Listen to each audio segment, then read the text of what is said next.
Hello everyone, welcome back to my YouTube channel Wangshan in emotions. I hope आप सब अच्छे हैं। अच्छे नहीं हो तो हो जाओ यार। Guys, first of all I am really sorry, मैं इतने टाइम के लिए गायब हो गई थी।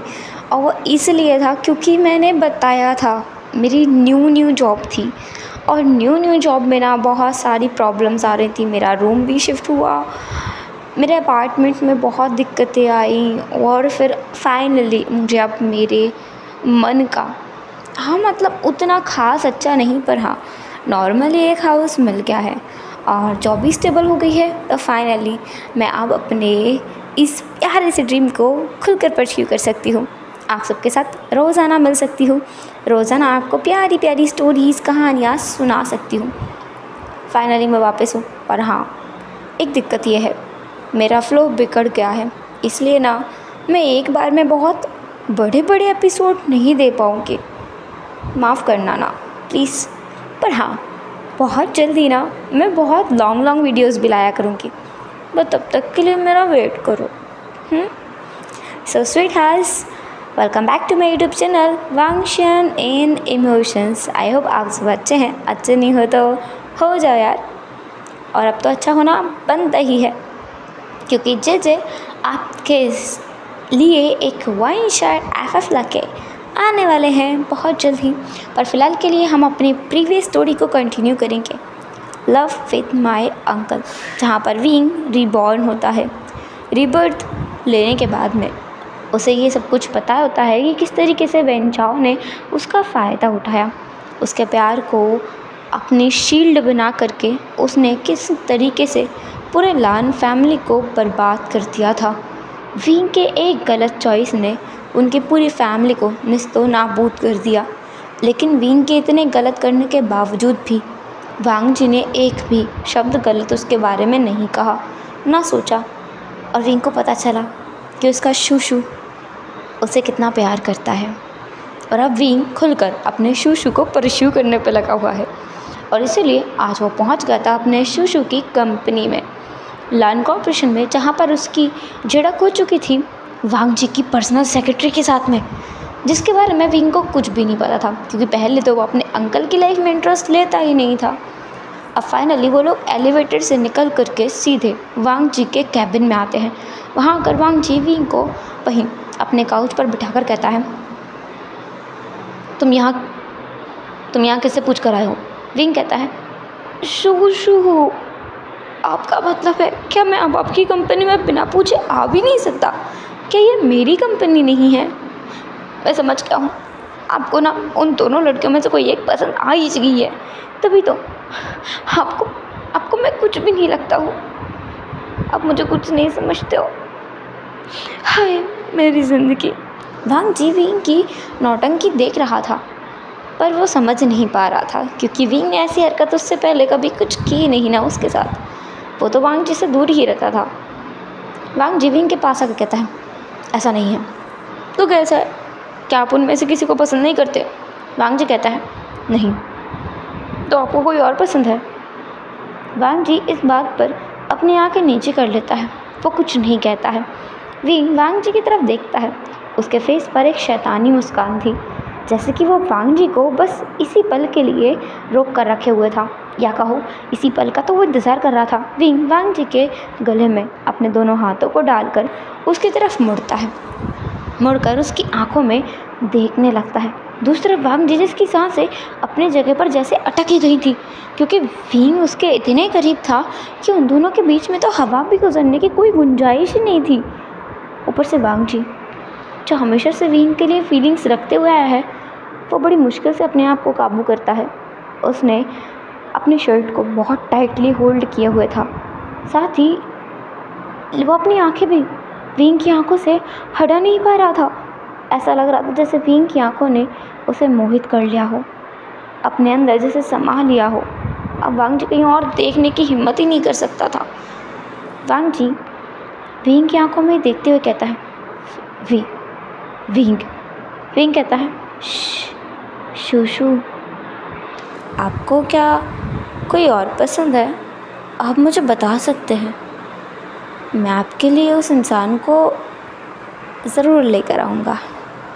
ऐसा बोलकर विंग वांग जी के सामने अपने लिप्स को लिक करता है। साथ ही वो अपने हाथ को वांग जी के शर्ट के अंदर भी डाल देता है। जब वांग जी को विंग के वो ठंडे ठंडे हाथ अपने स्टमक पर महसूस होते हैं, तब जाके वो अपने होश में आता है और विंग का हाथ तुरंत पकड़ता है। विंग कहता है शू शू। वांग जी कहता है विंग तुम ये क्या कर रहे हो? विंग कहता है मैं क्या कर रहा हूँ शूशू, आपको क्या लग रहा है? वांग जी अपने नेफ्यू के बारे में कुछ गलत नहीं सोच सकता, बिल्कुल भी नहीं। ये तो बिल्कुल भी नहीं कि विंग उसे सिड्यूस करने की कोशिश कर रहा है, बिल्कुल भी नहीं, बिल्कुल भी नहीं, बिल्कुल भी नहीं। वांग जी अपने मन में कहता है वी तुम्हें पता भी नहीं है तुम क्या करने की कोशिश कर रहे हो। बड़ी मुश्किलों से मैंने अपने आप को कंट्रोल किया है। अगर तुम्हारी हरकतें बंद नहीं हुई तो पता नहीं मैं पागल हो जाऊंगा। और पागलपन में इंसान क्या करता है उसे खुद भी नहीं पता होता है। वांग जी अपनी आंखें बंद कर लेता है, एक गहरी सांस छोड़ता है और उसने विंग के हाथों को भी तो टाइटली पकड़ा हुआ था। विंग कहता है मुझे पता था आपको कोई पसंद है। विंग जिसके मोटे मोटे आंसू देखकर वांग जी सब पका गया कि आखिर इससे क्या हुआ। तो वांग जी तुरंत विंग के आंसू को पोंछकर कहता है क्या हुआ है तुम्हें? तुम इतना रोने कब से लगे हो? आप अब मुझे डांट भी रहे हो। मुझे पता ही था, मुझे पता ही था जब कोई आपको पसंद आ जाएगा, आपकी ज़िंदगी में कोई और आ जाएगा तो अब आप मुझसे प्यार नहीं कर पाओगे। मुझे पता था। विंग के इतने मोटे मोटे आंसू देख कर ना वांग जी अपने आप को संभाल नहीं पा रहा था। वो विंग को बार बार कंसोल करने की कोशिश में उसको हग करता है और कंफर्ट करने की कोशिश करता है। उसी टाइम पे वांग जी के कैबिन का दरवाज़ा खुलता है बिना नॉक किए और सचिन अंदर आता है। सचिन देखता है कि विंग वांग जी की बाहों में ऐसे सिमटा हुआ है जैसे कि विंग कोई छोटा बच्चा हो और वांग जी उसकी माँ। वांग जी को और विंग को इस हालत में देखकर सचिन बस देखता रह गया। क्या उसके बेटे ने उसके भाई को जो पटाने वाला काम उसे बताया था पूरा कर लिया है इतनी जल्दी? सुबह ही तो उनकी बात हुई थी और इतनी जल्दी सारा काम खत्म हो गया। वांग जी विंग को दूर हटा के कहता है विंग कहता है आप मुझे फिर से गुस्से दूर कर रहे हो। मुझे पक्का यकीन है आपको कोई और पसंद पक्का आ गया है, तभी तो ना आप मुझे दूर कर रहे हो खुद से। वांग जी क्या करे, वो बेबस आंखों से अपने भाई को देखता है कि भाई थोड़ी मदद करो, पर सचिन जैसे ऐसे दिखाता है जैसे कि उसे कुछ समझ ही नहीं आ रहा हो कि वांग जी आखिर चाहता क्या है। फिर सचिन बस आकर उनके पास बैठ जाता है। विंग अपने डैड को देखकर ना बहुत ऐसा गुस्से में था कि इनको कबाब में हड्डी बनने का कितना शौक़ है। ज़बरदस्ती घुस आए हैं, उसने तो बुलाया भी नहीं इन्हें। अगर उसे मदद चाहिए होती तो वो बुला भी लेता, पर ये क्यों आए हैं? सचिन वांग जी से कहता है वांग जी तुम्हें शूशू ने बुलाया है, कोई मीटिंग है जहाँ पर तुम्हारा जाना बहुत ज़रूरी है। विंग कहता है डैड क्या आप नहीं जा सकते, मुझे शूशू के साथ रहना है। शूशू। वांग जी सचिन को देखता है, फिर विंग को देखता है और विंग से अपने हाथों को हटा लेता है और कहता है मैं भी जाता हूँ। और वो वहाँ से निकल गया। विंग जो बस सोफे पर अपने हाथों को मारता है और पूरे सोफे पर लीन होते हुए इधर उधर मंडराते हुए कहता है मैं बहुत फ्रस्ट्रेटेड महसूस कर रहा हूँ। डैड आपने मेरे पूरे प्लान पर पानी फेर दिया, आप यहाँ क्यों आए हो? लास्ट दिन कहता है मैं अपने भाई को अपने बेटे से बचाने के लिए आया हूँ। विंग कहता है हाँ अब हम लोग कल ही तो इस चीज़ पर एग्री कर गए थे ना, आप फिर मेरी चीज़ में अपनी टांग अड़ा रहे हो। सचिन कहता है मेरा बेटा जो कल तक उस वेंचाओ के पीछे पागल था आज मेरे भाई के पीछे पागल है, तो मैं कैसे वरिड ना हूँ। और वैसे भी कुछ भी क्यों ना हो, मैं तुम दोनों में से किसी को भी हर्ट होते हुए नहीं देख सकता। अगर तुम किसी बाहर के इंसान से प्यार करके और उसे छोड़ देते हो तो हमें उतनी परेशानी नहीं होगी, लेकिन अगर वो वांग जी हुआ तो मुझे बहुत परेशानी होगी। विंग कहता है डैड मैंने आपसे कहा था ना, आप इस मामले में मुझ पर भरोसा कर सकते हो। मैं शूशू को बहुत अच्छे से ख्याल रखूँगा और आप देखना उन्हें मैं अपनी वाइफ ही बना के रखूँगा। सचिन विंग को देखकर कहता है, वाइफी? तुमने कहा तो मेरे भाई को। विंग कहता है, डैड, आज जैसे कि आपको पता नहीं है, 2 मेल्स के बीच में बॉटम एंड टॉप तो होता ही है। मुझे जैसा लगता है ना, शूशू इतने शाय हैं, वो टॉप तो बिल्कुल भी नहीं हो सकते, तो वो बॉटम ही होंगे, तो वो मेरे वाइफ ही होंगे और मैं उनका हस्बैंड। तो आप चिंता मत करो, मैं अपनी वाइफ ही का बहुत अच्छे से ख्याल रखूँगा। सचिन जो ना बेहोश होते होते बचता है, उसका बेटा उसके सामने उसके भाई को उसकी वाइफ ही बनाने के बारे में बातें कर रहा है, और वो पागल क्यों ना हो। अब सचिन कहता है, मैं तुम्हें और नहीं झेल सकता हूँ, तुम ये बताओ, तुम अब्रॉड जाना चाहोगे पढ़ने के लिए? विंग कहता है, बिल्कुल भी नहीं। अब मुझे अब्रॉड भेज करके शूशू से मेरा पीछे छुड़ाना चाहते हैं? ऐसा बिल्कुल भी नहीं होगा डैड, प्लीज़। अगर मैं शूशू के साथ नहीं हुआ ना तो मैं मर जाऊँगा। सचिन विंग को पकड़ के गले से लगा कर कहता है, कितनी बकवास बातें करती हो तुम, तुम्हारा दिमाग ना सच में फिर गया है, किसी साइकोलॉजिस्ट को तुम्हारे दिखाने की ज़रूरत है, कितनी बकवास बातें करने लगी हो तुम। विंग कहता है, मैंने कहा ना डैड, अगर आपने मेरी बात नहीं मानी तो मैं सच में मर जाऊँगा, और फिर आपके पास आपका भाई तो होगा पर आपका बेटा नहीं। सचिन कहता है, तुम चाहते क्या हो आखिर? विंग कहता है, शूशू को चाहता हूँ मैं उनसे बहुत प्यार करने लगा हूँ। डैड आई एम सॉरी, पर मैं क्या करूँ, दिल मेरा मानता ही नहीं है।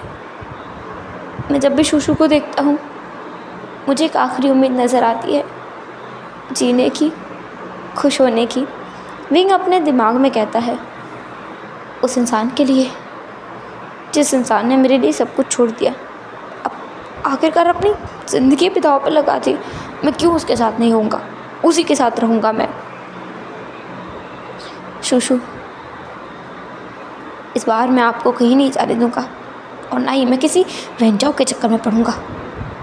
दूसरी तरफ वांग जी जो कैबिन के बाहर ही खड़ा हुआ था, जिसने सारा सब कुछ सुन लिया था। वांग जी जिसके पैर ज़मीन पर नहीं थे, वो 2 कदम पीछे हट चुका था, वो गिरते गिरते बचा। सेक्रेटरी जो उसकी सेक्रेटरी थी ना, वो वहाँ पर थी। सेक्रेटरी मैन जो उसके पास आके कहती है, मिस्टर लान आप ठीक तो है ना? वांग जी कहता है, हाँ मैं ठीक हूँ। सुनो, तुम्हारा यंग मास्टर यहाँ आया हुआ है जिससे तुम सुबह अभी मिली थी। अगर वो मेरे बारे में पूछे तो कह देना आज बहुत मीटिंग्स हैं तो मैं उससे मिल नहीं पाऊँगा, वो वापस घर चला जाए। ऐसा बोलकर वांग जी वहाँ से चला गया। वांग जी वहाँ से सीधे अपनी कंपनी के रूफटॉप पर आया था। वहाँ आकर वो बस उस रूफटॉप का दरवाज़ा बंद कर लेता है और ख़ुद को वहाँ पर लॉक कर लेता है। आज मौसम बहुत बेकार है क्योंकि गर्मी के मौसम में भी बारिश का आना बहुत रेयर था, लेकिन आज बारिश हो रही थी। उस तेज़ बारिश में वांग जी ऊपर ही था रूफटॉप पर। वो बिल्कुल बिना छाते के, बिना अम्ब्रेला के ऐसे ही बैठा हुआ था, बारिश में खुद को भिगो रहा था, या कहो खुद के आंसुओं को छिपाने की कोशिश कर रहा था। वो खुद से कहता है, मैं ऐसा नहीं कर सकता, मैं ऐसा नहीं कर सकता। विंग कितना मासूम है। आशन के पास अभी दिमाग नहीं है, वो बिना दिमाग की बातें कर रहा है और उसकी बातों में कोई सर पैर नहीं है। कुछ टाइम बाद वो मुझे भूल जाएगा, लेकिन मैं उसे नहीं भुला पाऊँगा। अगर मैंने एक बार उसे अपना लिया तो फिर मैं उसे कहीं जाने नहीं दूँगा। बहुत मुश्किल है, बहुत मुश्किल है उसे जाने देना। मैं नहीं चाहूँगा, मैं उसे अपने पास बिल्कुल नहीं रखूँगा। यहाँ पर वांग जी का सोचना ये है कि अगर उसने एक बार विंग को अपना लिया तो विंग चाहे कितना ही हाथ पैर मार ले, रोए, गिड़गिड़ाए या फिर मरने की धमकियाँ ही क्यों ना दे, पर वांग जी उसे जाने नहीं देगा। वो विंग से ऑब्सेस्ड है। उसने अपना ये ऑब्सेशन बड़ी मुश्किल से छोड़ा है। उसने बड़ी मुश्किल से खुद को मनाया था विंग को जाने देने के लिए, और अब फिर से विंग उसकी ज़िंदगी में तूफ़ान लाना चाहता है और वांग जी ये चीज़ अलाउ नहीं करता। सब कुछ तबाह हो जाएगा अगर वांग जी ने खुद को नहीं रोका तो। दूसरी तरफ विंग, जिसके दिल में अचानक से ही पता नहीं क्यों पर एक पेन होने लगा था, एक दर्द हो रहा था, जिस दर्द को वो महसूस करते हुए कहता है, डैड मुझे कुछ अच्छा नहीं लग रहा है, मुझे मुझे मुझे कुछ ठीक नहीं लग रहा है। शूशु कहाँ है? सचिन कहता है, पता नहीं, अभी तो बाहर गया था। आपने झूठ बोल के उन्हें भेजा था ना? आज ग्रैंडपा की कोई मीटिंग नहीं है ना? आपने झूठ बोल के भेजा था ना? विंग कहता है, डैड मुझे बहुत डर लग रहा है। देखो ना शूशु कहाँ है, मुझे ठीक नहीं लग रहा है कुछ भी। इसके बाद सचिन बाकी सबको बोल देता है कि वांग जी को बुला के लेके आए, पर जैसा कि सेक्रेटरी मैन से कहा गया था, उसने बोल दिया कि वो बहुत सारी मीटिंग्स में बिज़ी है। सचिन जाके उसे ढूंढते हैं पर वो उसे कहीं नहीं मिलता। फाइनली सर्वेलेंस कैमरास को चेक करने के बाद पता चलता है कि वो रूफ टॉप पर गया था। जब वो रूफ टॉप पर जाते हैं तो दरवाज़ा बाहर से बंद था। वो उस दरवाजे को तोड़ देते हैं। जब विंग भागते हुए ऊपर जाता है तो वो देखता है वांग जी, जिसकी बॉडी पानी में भीगी पड़ी हुई है, जिसे कोई होश नहीं है। वो काँप रहा है, उसके होंठ भी नीले पड़ चुके हैं क्योंकि उसे यहाँ पर आए हुए घंटों बीत चुके थे। उसके आंसू पानी में जैसे धुल गए थे, लेकिन उन धुले हुए आंसुओं को भी विंग देख सकता था। विंग जाकर सीधे वांग जी को गले लगा कर कहता है, शूशु ये सब क्या है? डैड एम्बुलेंस को कॉल करो। शूशु अब ना क्या क्यों नहीं रख सकते? ये तो सही नहीं है, ये तो नहीं होना चाहिए। ये क्यों हुआ है? इस बार तो मैंने कुछ भी नहीं किया, फिर ये क्यों हुआ? विंग जिसे अपनी मेमोरीज़ में याद आया, पिछली बार उसने अपने घर में झगड़ा किया था सबसे, ताकि जो वेंचाओ है ना, उसे उनके कंपनी में पार्टनर बना दिया जाए। उसके जो विंग के नाम पे 15% शेयर्स हैं, उनमें से 10% शेयर्स वो वेंचाओ को देना चाहता था, और इसलिए उसने अपनी पूरी फैमिली से झगड़ा किया था।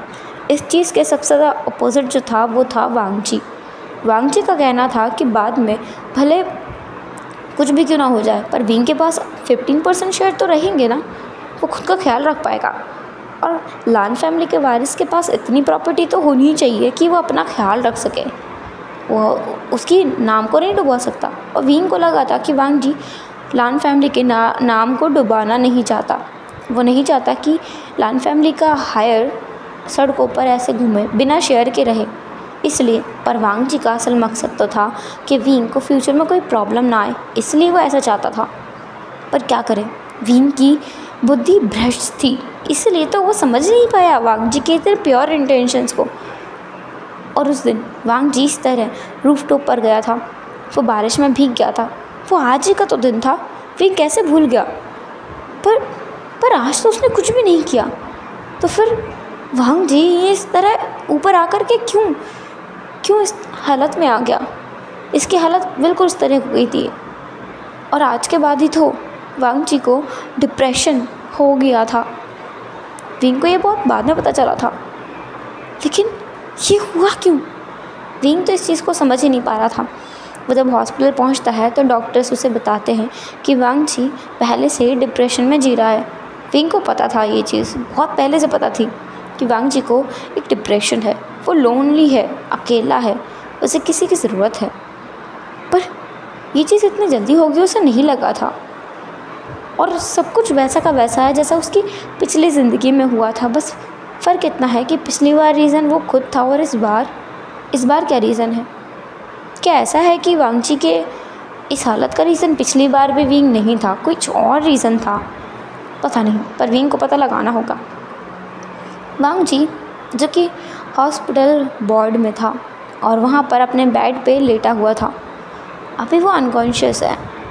विंग उसके पास जाता है, उसके हाथ को अपने हाथ में लेता है, उसके हाथ को किस करते हुए बोलता है, शूशु मुझे माफ़ कर दीजिए, हर बार आपके पेन का कारण मैं ही बनता हूँ, हर बार आपको परेशान करता हूँ, पर मैं क्या करूँ?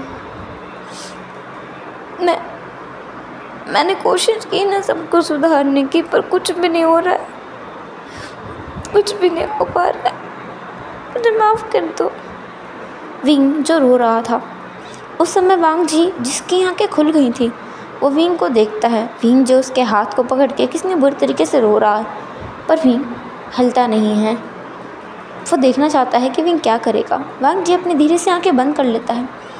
कुछ टाइम बाद विंग वांग जी के करीब जाकर उसके फोरहेड पे किस करने के बाद बोलता है, शूशू, आपको पता है जब मैं अपनी ज़िंदगी में वापस आया ना, एक बार मरने के बाद मुझे ऐसा लगा सब कुछ जैसे अब मैं ठीक कर दूंगा, पर आज लग रहा है ऐसा नहीं होगा। पिछली ज़िंदगी में भी आपने मेरी कितनी हेल्प की, पर मैंने आपको कितना गलत समझा, और इस ज़िंदगी में भी मैं कुछ नहीं कर पा रहा हूँ आपके लिए। मैं तो किसी काम का ही नहीं हूँ। रो बेन चाओ, उसे मैं छोड़ूंगा नहीं।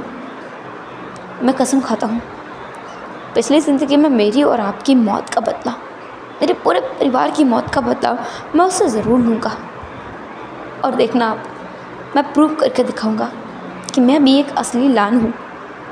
ऐसा बोलकर वांग जी के फोरहेड पर एक और बार विंग किस करता है। इतने में नर्स आ गई थी, तो वो विंग को बोलती है कि उसे इंजेक्शन लगाना है वांग जी को। वांग जी बाहर चला जाए।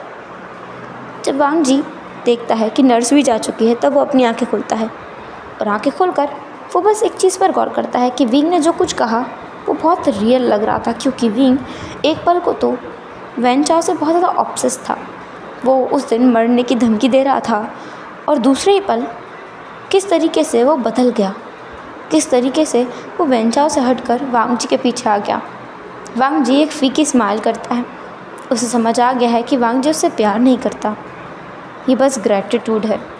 जब कोई हमारे लिए कुछ अच्छा करता है तो हमें एक अच्छी फीलिंग आती है उस इंसान के लिए, और हम चाहते हैं कि वह इंसान खुश रहे, पर ये प्यार नहीं होता, ग्रैटिट्यूड होता है।